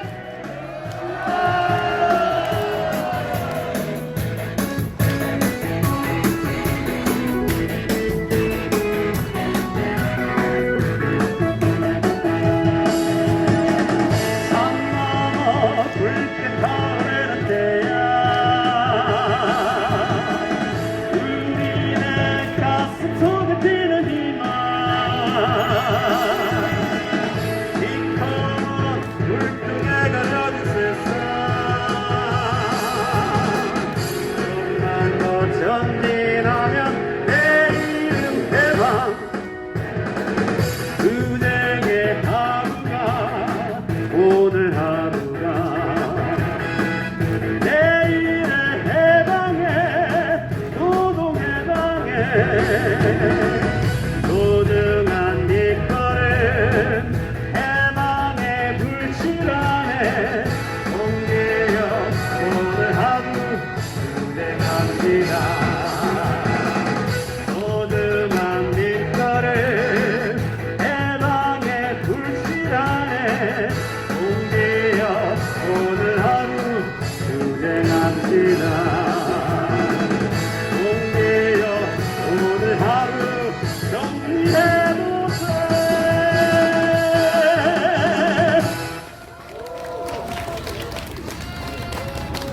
방금 지나간 자전거처럼 브레이크 없는 자본주의를 막아설 수 있는 사람은 우리 투쟁하는 노동자들밖에 없습니다. 맞지요? 예. 오늘보다 조금 더 나은 내일을 만들어 나가기 위해선 싸우지 않고 결코 그 무엇도 만들어낼 수 없다고 저는 생각합니다. 동지들은 어떻습니까? 지금 하루가 힘들더라도 당장은 힘들더라도 그래도 끝까지 우리의 투쟁 속에 만들어낼 수 있는 것은 우리의 승리라고 생각합니다. 정말 웃으면서 살아갈 수 있는 그런 세상, 기쁘게 다치지 않고 노동할 수 있는 그런 세상, 그런 세상을 싸워서 만들어 나갔으면 좋겠습니다. 덤벼 가겠습니다.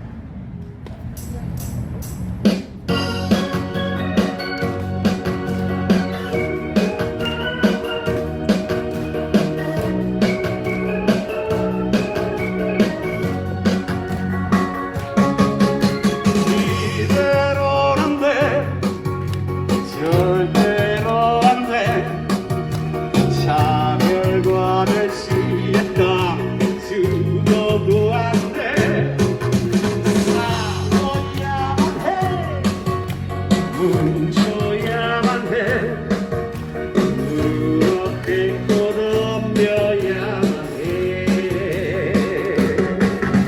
당당하게 외쳐봐 해방 세상에 모든 해방상 세상이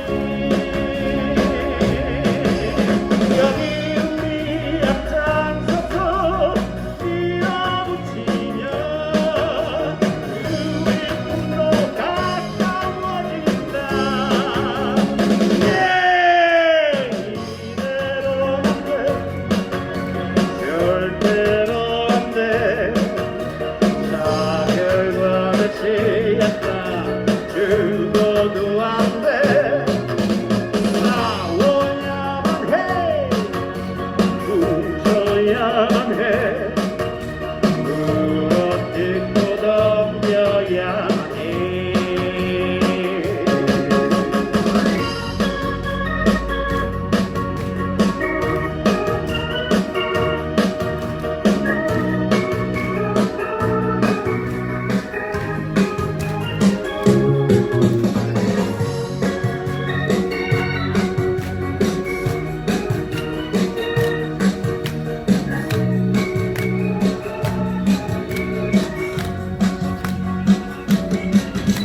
당당하게 외쳐봐 해방 세상을 모든 해방상 세상이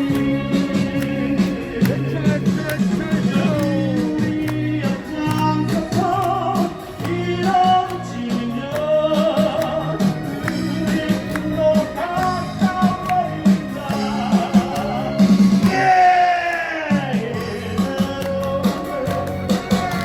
절대로 안 돼 차별과 멸시가 죽어도 안 돼 싸워야만 해 뭉쳐야만 해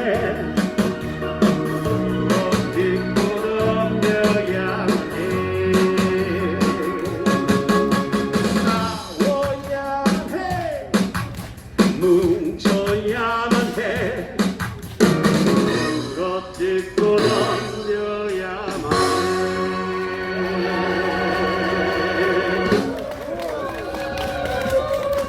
우리의 연대와 투쟁으로 끝까지 물어뜯고 싸워서 반드시 이 땅에 투쟁하는 노동자들이 주인이 되는 그런 세상, 차별받지 않고 살아갈 수 있는 세상, 그 세상을 우리의 손으로 만들어 나갑시다. 투쟁!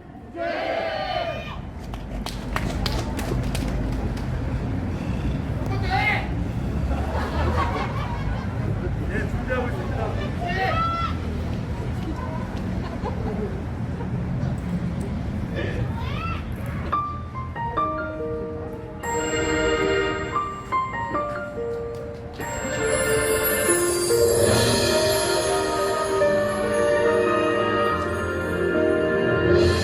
상처의 날들 눈물을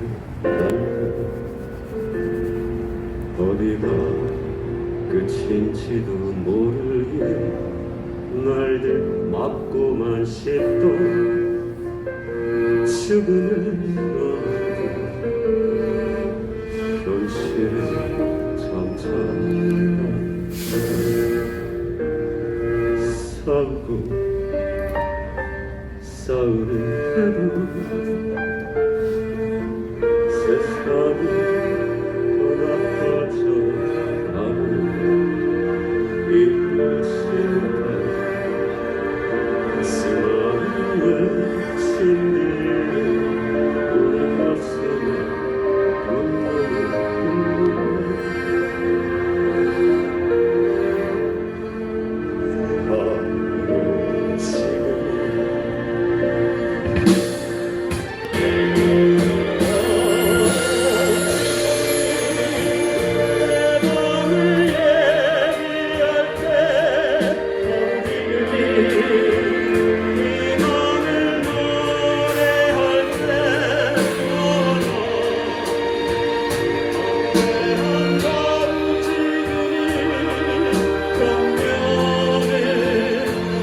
시작합시다.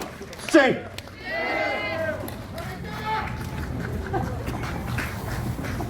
예.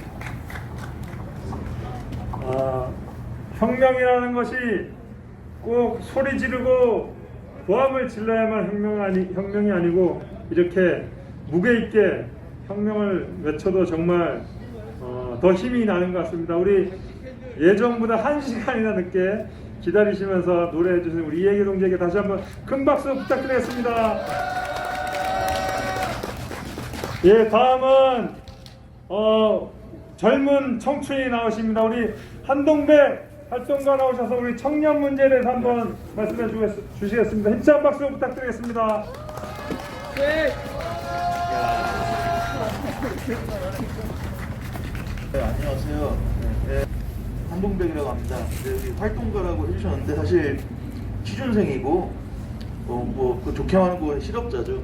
예, 일단 투쟁으로 인사드리겠습니다. 네. 투쟁. 네, 요즘 이제 대선 시기고 이제 투표가 얼마 남지 않았으니까 그 대선에 대한 그 관심이 최고조에 달했는데 이제 청년 대중들도 그 관심이 최고조에 달했습니다. 그래서 이제 주로 청년 대중들이 뽑겠다는 후보는 요즘은 셋 중 하나로 바뀐 것 같은데 크게 둘 중 하나죠. 근데 그 후보들이 과연 청년들이 당하고 있는 자본주의 사회에서 당하고 있는 그런 사회 모순을 해결할 수 있는가? 전혀 아니라는 거죠. 그 사람들은 여러분도 아시다시피 독점 자본의 하수인들이니까 정치파에 나와서 그 사람들의 하수인 노릇 타는 거죠. 그래서 이제 자기들만으로는 안 되니까 청년을 이제 동원하려고 하는 겁니다. 청년들 많이 동원해가지고 자신들이 이제 정치적인 힘을 확보하려고 하는 것이죠. 근데 너무 아쉽게도 청년들이 거기에는 속수무책으로 속는다고 해야 될까요? 네, 그렇죠. 그래서 그렇게 계속 속게 되면 여기에는 미래가 없다는 거죠. 근데 이 후보들이 어떻게 청년을 속이느냐? 이 사람들이 이제 크게 세 가지 화두를 갖고 나옵니다. 제일 중요한 게 이제 실업이고 실업 문제죠. 취직이 안 된다는 겁니다. 그리고 또 두 번째가 이제 주택난이죠. 이게 집이 있어야지 사람이 살 거 아닙니까? 그래서 주택난 얘기를 많이 하고 그다음에 세 번째가 이제 물가 얘기를 합니다. 물가가 임금이 많이 올라서 물가도 올랐다니 이런 소리를 하면서 청년들 많이 세뇌시키고 선동을 하고 있죠. 또 속수무책으로 당하고 있고. 근데 과연 그 사람들이 말하는 그 세 가지 여러 가지 사회 문제의 원인과 그 해결법이 과연 맞는가? 그 사람들이 말하는 것이 과연 맞는가 이겁니다. 그래서 실업 문제를 한번 얘기를 해보겠습니다. 실업이 왜 생기는 겁니까? 실업이 아주 노골적으로 말하면 자본주의 때문에 생긴다 이렇게 다들 말하시죠. 추상적으로 자본주의 때문에 생긴다. 근데 더 이제 구체적으로 말을 하면 무인 자동화가 계속 진행이 되면서 이 노동력이 상대적으로 필요가 없어지는 겁니다. 그러니까 기존에 있던 노동자들을 해고하려면 너무 이게 또 자기네들이 생각하기도 뭔가 투쟁이 격화될 것 같으니까 그냥 공채 수를 줄이는 거죠. 그럼 새롭게 들어오는 노동자가 적어지는 거고, 그러면 이제 청년들이 불만이 많아지겠죠. 근데 청년들이 이것을 생각을 해야 되는데 이 후보들이 뭐라고 말하냐? 이 후보들이 실업의 원인을 뭐라고 말합니까? 예? 노조가 자리를 잡고 있어서 실업이 공채에 자리가 안 난다. 특혜를 받고 있어서 안 난다. 또 기존에 소위 말하는 50대 노동자들이 자리를 잡고 있어서 자리가 안 난다. 임금 상승 때문에 그 압박을 받아가지고 자리가 안 난다. 이렇게 말을 합니다. 근데 이거 완전히 거짓말 아닙니까? 아까 제가 말한 그 원인, 그 자본주의 사회에서는 어쩔 수 없이 일어날 수밖에 없는 그 운동 법칙 때문에 실업이 계속 증가하고 청년들이 실업자가 되는 겁니다. 근데 이것을 역시 계속 숨기려고 그런 헛소리를 하는 것이죠. 예. 그리고 또 주택난 문제.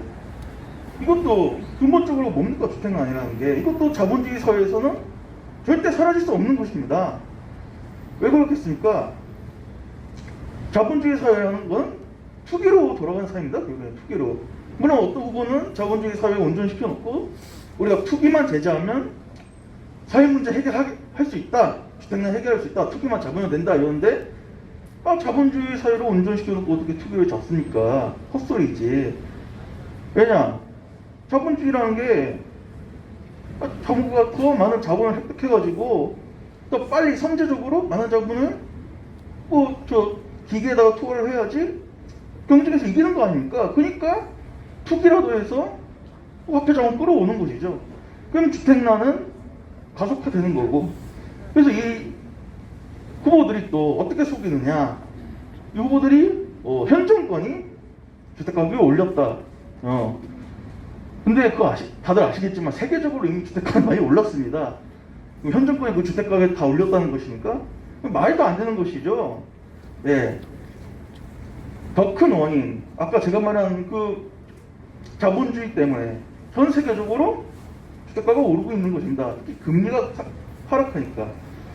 이번에 공황이 터져가지고 코로나도 겹쳤지만 공황이 터져서 이혼율이 저하가 되니까, 그러니까 금리 금리도 이제 저하가 되는 거야. 거기에 맞춰가지고. 그러니까 그 낮아진 만큼 집값이 오르는 거죠. 돈을 더 쉽게 빌릴 수 있으니까 투기도 더 쉽게 할 수 있고. 근데 이런 걸 말 안 합니다. 이 후보들이 계속 헛소리만 계속 늘어놓고 또 청년들은 거기에도 속고, 이 정권이 다 올려놨구나. 그러면 저들이 그 해답이 뭡니까? 주택도 공급한다. 공급하면 사회 문제가 해결되냐? 그분들이 이제 대도시를 중심으로 공급하겠다고 합니다. 대도시를 중심으로. 근데 대도시라말로 바로 투기가 행하는 곳이고 투기를 없앨 수 없는 곳이고, 거기에 공급을 한다는 것 자체가 이미 뭡니까? 그 공급자들이 바보입니까? 내가 사람들을 위해서 내가 손실둬서 주택을 싼 값에 지어주겠다, 이게 아니지 않습니까?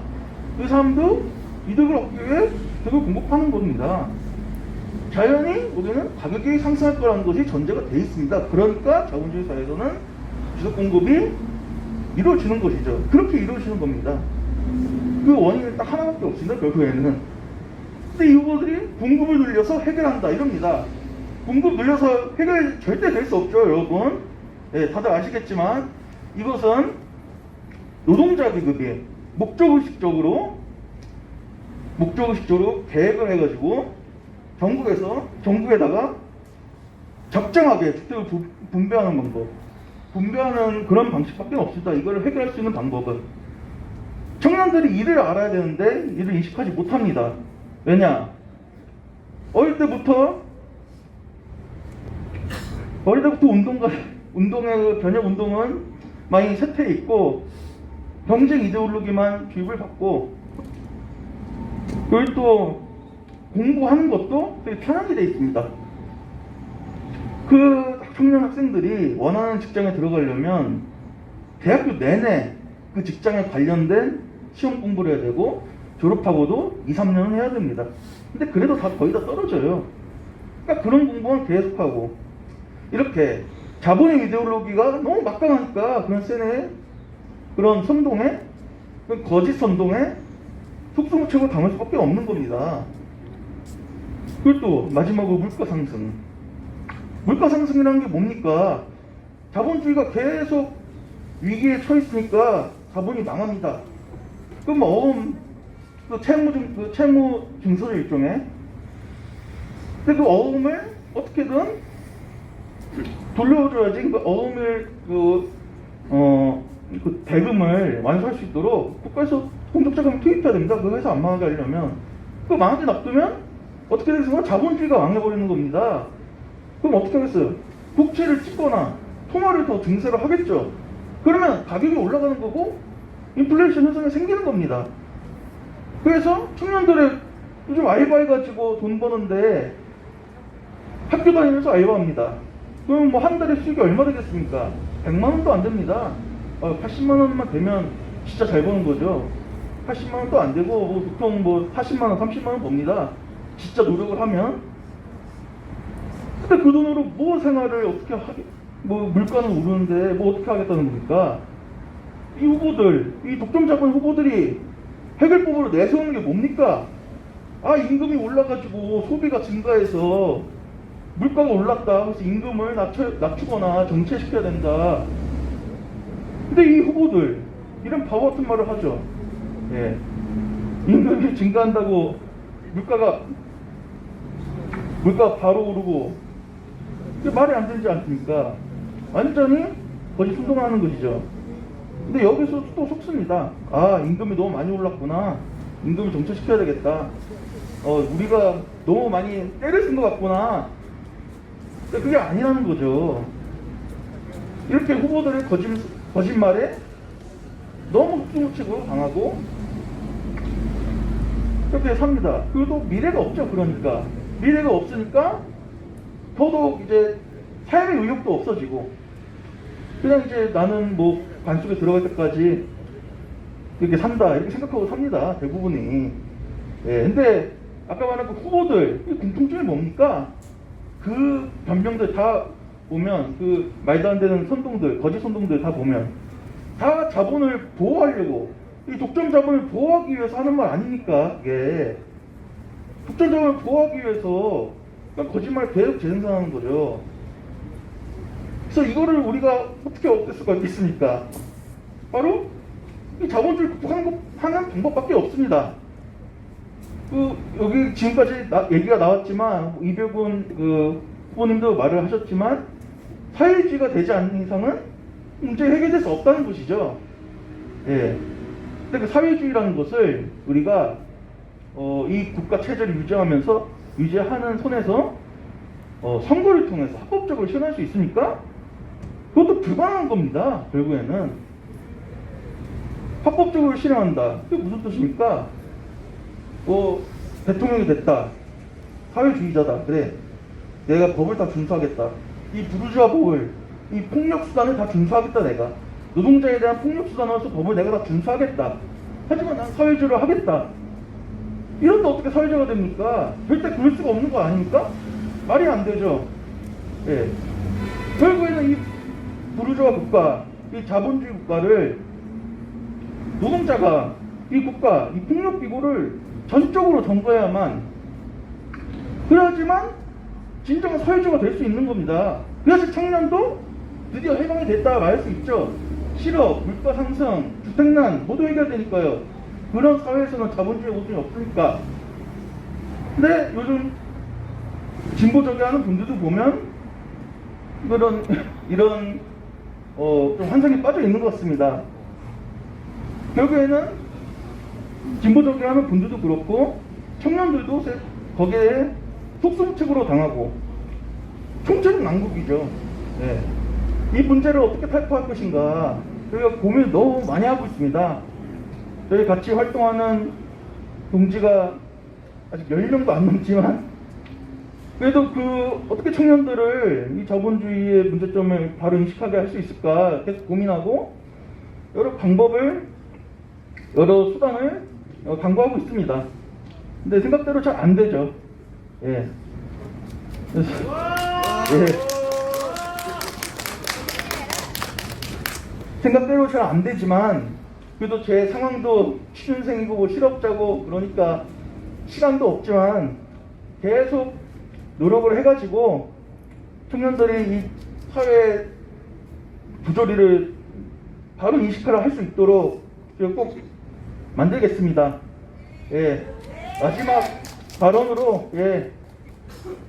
청년이 깨어나서 불평등 사회 타파하자로 끝내겠습니다. 예. 청년이 깨어나서 불평등 사회 타파하자. 고생.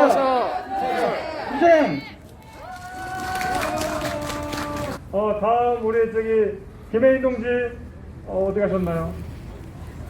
예, 이쪽으로 오시죠. 예, 발언 좀 부탁드리겠습니다. 네, 동지 여러분 반갑습니다. 노동사회강연구소에서 활동하고 있는 김혜인이라고 합니다. 오늘 모이신 동지 여러분들의 투쟁 승리 함께 쟁취하자는 마음 담아서 투쟁으로 인사드리겠습니다. 투쟁! 네. 예, 거의 이제 마무리 되어 가는데요. 오늘 저희 같이 했던 자리 이름이 이전 투구에 맞선 이구동성입니다. 저들은 진흙탕 같은 대선판에 있지만 우리는 함께 외치고 함께 싸우고 함께 승리하자는 마음을 담아서 만들었던 자리였던 것 같습니다. 오늘 1차 투쟁 1차 공동 실천 끝나고 나면 3월 3일 이 땅의 주인이 누구인지, 그리고 이 땅에서 지배하고 있는 저들이 누구를 위해 봉사하는지를 여실하게 매일매일 알고 있는, 보여주고 있는 성주에 가서 사드 철거 투쟁 함께 하기로 계획되어 있다고 합니다. 예, 많은 동참 바라고요. 1차, 2차 투쟁 넘어서 여기 계시는 동지들 향후에도 같이 외치고 싸우고 함께 승리하는 자리 계속 만들었으면 좋겠습니다. 두 가지만 말씀드리도록 하겠습니다. 먼저 선거 투쟁 관련된 이야기 드리도록 하겠습니다. 선거라고 하면 의뢰 여러 가지 이거 해주겠다 저거 해주겠다 공약이 난무하는 게 선거판인 것 같습니다. 그런데 저는 그 공약이 난무하는 선거판보다 조금 더 소중한 것, 중요한 것이 있다라고 생각합니다. 여기 계시는 동지들, 제가 생각하기에는 이 땅에서, 이 사회에서 가장 치열하게 고민하시고 치열하게 투쟁하고 계시는 동지들이라고 생각합니다. 그런데 우리 주변의 많은 사람들은 사실 하루하루 살기 힘들어서, 하루하루의 삶에 지쳐서 유튜브, TV, 기타 등등 저들이 만들어 놓은 매스미디어에 그 울타리에 갇혀서 사실 살아가고 있는 것이 현실인 것 같습니다. 여기 계시는 우리 투쟁하시는 동지들, 그리고 우리들이 사실 선거 투쟁에서 해야 될 것은 그 사람들이 조금이라도 더 한 발 전진할 수 있도록, 그들의 의식을 높일 수 있도록 해야 되는 것이 가장 중요한 선거 투쟁의 일이라고 저는 생각합니다. 그러기 위해서는 사실 공약 하나하나, 천마디의 공약보다는 오늘처럼 우리가 지금 싸우고 있는 이유들, 노동조건 악화, 임금 삭감, 정리해고, 노동탄압에 맞서서 우리들이 싸우고 있다라고, 여기 싸우는 사람들이 있다라고 저들에게, 우리의 이웃들에게 외치고, 사실 그 싸움을 선거 이후에도 새로운 정권에 맞서서, 자본가에 맞서서 싸우는 그런 준비들을 해야 되는 것이 선거의 중요한, 우리가 임해야 되는 선거의 중요한 일이 아닌가라고 생각합니다. 그런데 지금 민주노총 위원장, 모 후보의 선대위원장 하고 있다고 그러더라고요. 그게 아니라 민주노총 위원장이라면 진보정당들의 대선 후보들과 함께 전국에 산적해 있는 투쟁들을 이 시기에 조직해내고 싸우는 노동자들이 있다. 우리도 왜 싸우고 있는지를 선거 투쟁에서, 선거 기간에서 알려내야 된다라고 저는 생각합니다. 여러분 동의하십니까? 네. 그리고 그 싸움이 사실은 이 자본주의라고 하는 체제가 사람이 아니라 순전히 자본가들의 이윤만을 위해서 사람들이 죽어나가는 것, 그런 것들 다 그대로 두면서 억압과 착취를 하고, 한 줌의 소수가 부를 가질 때 수많은 인민 대중들이 빈곤에 억압과 착취에 시달릴 수밖에 없는 체제라는 것을 더욱더 설득력 있게 말해야 되는 그런 시기가 바로 선거 시기 아닌가 생각합니다. 그리고 이 싸움들이 이 시기에 이겨나가는 모습을 보여주면서 새로운 세상에는 억압과 착취가 없고 자유가 있다라는 지금 많은 후보들, 죄송합니다, 한 후보가 말씀하시는 그 사회주의 내용은 이런 것이다라고 말하는 게 선거투쟁이라고 생각합니다.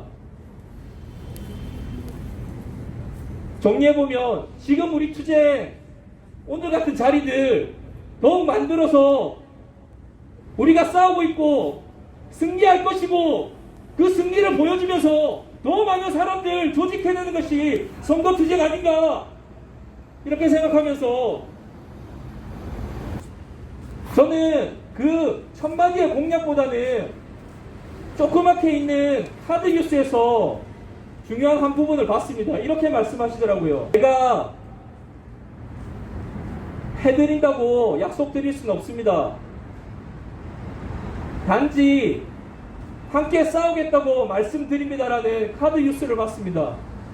저는 이러한 마음이 사실 우리가 가져야 되는 선거투쟁에 한 걸음 나간 부분이고, 앞서 말씀드렸던 지금의 투쟁을 조직해내고 선거 국면에서 싸워나가면서 미래 그리고 지금의 문제를 홍대해 나가는 것이, 그리고 우리 주변의 이웃들을 조직해 나가는 그런 것이 선거투쟁에 한 걸음 더 나가는 부분이라고 생각합니다. 임중도원이라고 했습니다. 임무는 막중하고 갈 길은 멉니다.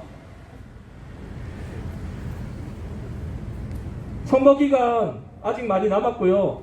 아시는 것처럼 선거 한 번으로 끝나는 것이 아니라 노동해방의 그 길은, 투쟁 승리의 그 길은 여전히 많이 남아 있습니다. 말씀드렸던 그런 마음 가지고 힘차게 투쟁하는 그런 모습 보여줄 때, 그것이 진정한 노동자의 당이고 노동자의 모습이 아닌가 생각합니다.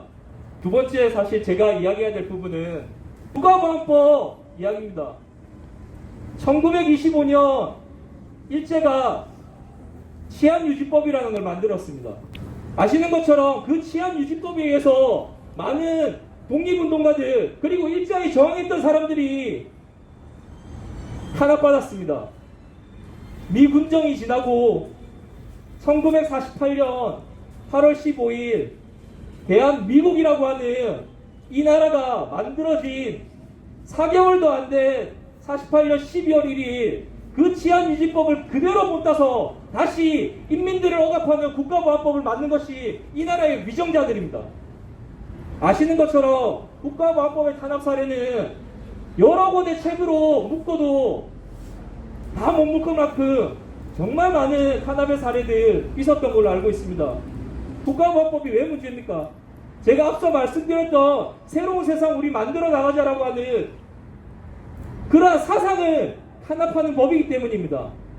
그러한 사상을 탄압하면서 우리가 앞서 말한 것처럼 여러 사람들을 선전하고 선동하게 조직하게 하지 못하게 하는 법이기 때문입니다. 노동자에게 힘은 단결된 숫자에서 나오는 거 아닙니까? 더 많은 사람들이 이렇게 살 수 없다라고 생각할 때 세상이 바뀌지 않겠습니까? 그걸 못하게 하는 것이 국가보안법이라고 생각합니다. 국가보안법이라는 울타리를 넘지 못하면 우리는 사실 한 발도 나갈 수 없는 것이죠. 말씀드린 대로 국가보안법 치안유지법부터 이야기 드리면 이제 한 3년인가 지나면 100년 됩니다. 100년. 그런데 사실 우리는 물속에 있는 물고기가 물에 있는지 모르고, 우리도 매일 공기를 마시면서 살지만 공기 속에 있는지 모르지 않습니까? 국가보안법 그게 뭐지?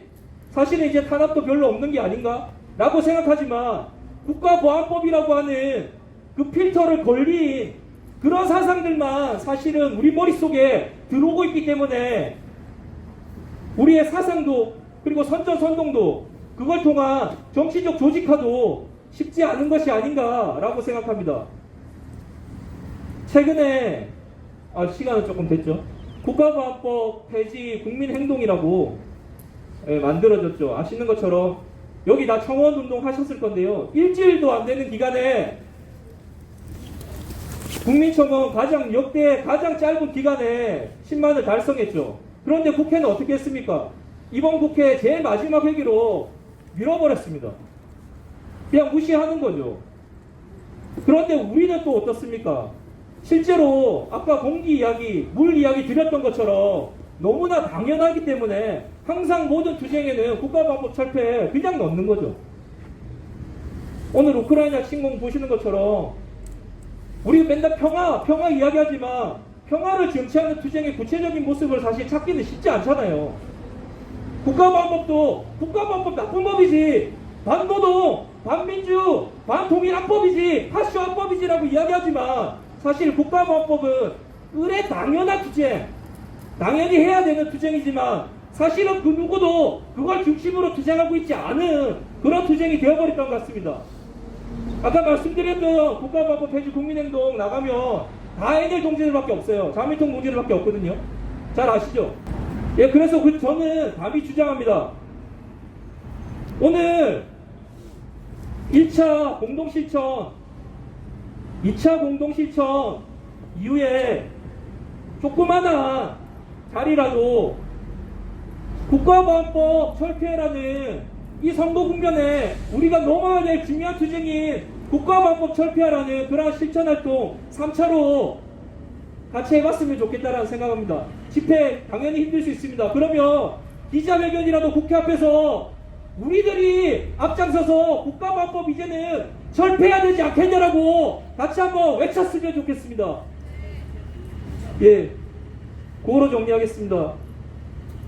우리들이 앞장서야 되지 않겠습니까? NL 동지들한테만 사실 맡겨둘 수는 없잖아요. 우리들도 사활적인 문제잖아요.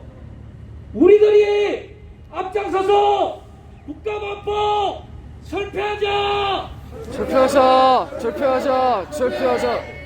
국가보안법 폐지하여 해방세상 쟁취하자! 네, 감사합니다.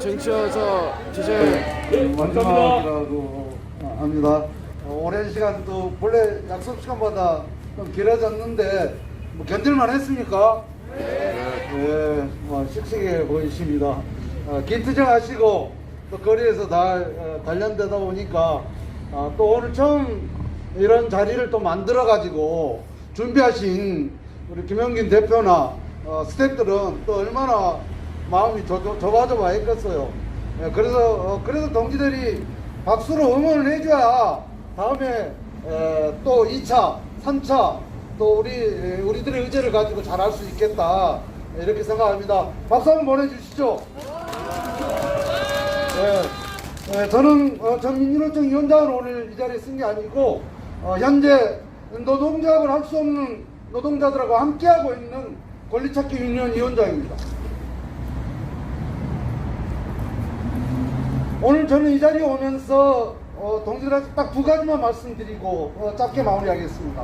하나는 우리가 이 시기에 대선에서 노동과 증세가 사라졌습니다.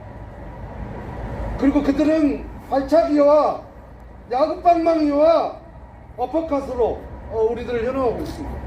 그런데 그것은 저는 하나의 링 안에서 죽게 아니면 살기로 싸울 수밖에 없는 우리의 구조적 모순이 있습니다.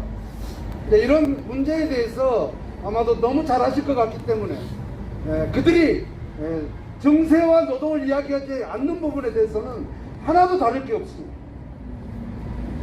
전혀 차별화가 될 수 없고 정말 이 나라의 모든 권력을 독식하는 데 있어서는 죽게 아니면 살기로 싸울 수밖에 없기 때문에 어퍼컷을 던지고 발차기를 하는 수밖에 없다는 것을 우리는 알고 있습니다.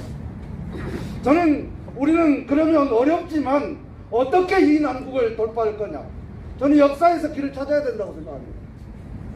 한 세기 전에 우리는 노비, 문서를 찍고 살맛나는 세상에 덩실덩실 춤을 췄던 우리 민중들을 생각해 볼 필요가 있다고 생각합니다. 울림과 각성이었습니다. 각성과 울림이었습니다. 동학에 장시하신 최재우 선생님께서는 자기 집안에 있는 두 노비가 있었습니다. 그 노비 중에 첫째는 며느리를 삼고 둘째는 수양딸을 삼았습니다. 그러고 나서 이 땅의 민중들이요 인간답게 살기 위해서 우리는 하나가 돼야 된다. 그래서 민중들의 마음을 울렸던 것입니다. 그리고 세월이 흘렀습니다.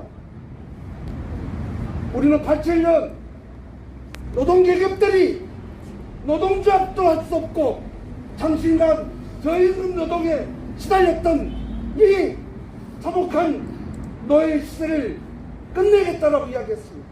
그리고 새파이프를 들고 화염병을 들었습니다. 그래서 새로운 노동운동의 길을 열었습니다. 그 과정에 오늘 김진숙 동지가 37년 만에 복직을 했습니다. 그리고 바로 또 퇴직을 하는 정말 씁쓸하고 기쁘기도 하는 날이었습니다. 그의 일성은 이러했습니다. 나의 신념이 지체돼서 견뎌온 것이 아니다. 골정할 수 없어서 투쟁해야 한다라 이렇게 이야기했습니다. 그리고 과거에 머물지 말고 미래로 나가라 이렇게 이야기했습니다. 동지들, 우리가 아무리 큰 스피커를 가지고 이 걸어다니는 고통받는 많은 민족들한테 우리의 절절함을 이야기한다고 그것이 울림으로 가지 못하고 우리 스스로가 자각하지 않는다라면 세상은 우리 이야기에 대해서 그 누구도 귀를 기울이지 않을 것입니다. 아시아나, 하나, 대리운전 모두 할 것 없이 재벌과 이윤 착취, 롯데도 있습니다. 이런 문제에 대해서 우리는 어떻게 이 난국을 계급적 단결로 뚫고 나갈 것이냐. 그 문제에 답을 찾지 못한다면 우리는 또 굶어야 되고 또 곡을 따야 되고 정말 처절하게 나를 도와주시라 외칠 수밖에 없는 투쟁을 할 수밖에 없을 것입니다. 동지들, 정치가 별거 아닙니다. 아까 국가보안법도 이야기했습니다.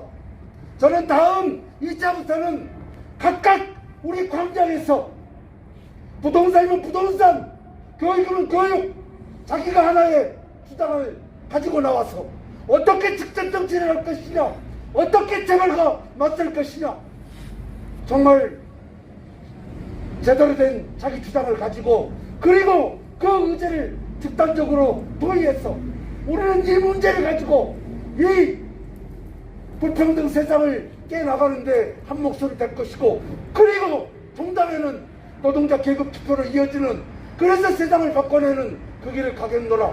저는 그 길을 갔으면 좋겠습니다. 동지들 동의하십니까? 네.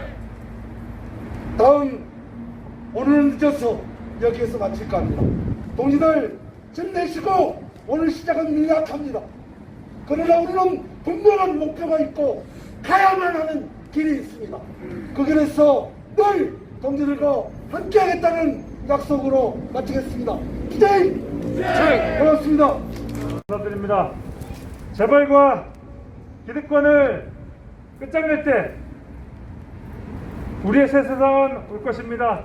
그것을 사회주의라고 부를 수도 있고 노동자 국가라고 부를 수도 있고 노동해방 세상이라고 부를 수도 있습니다. 중요한 것은 우리가 함께 연대하고 투쟁할 때 그런 세상은 올 수 있다고 생각합니다. 맞습니까? 네.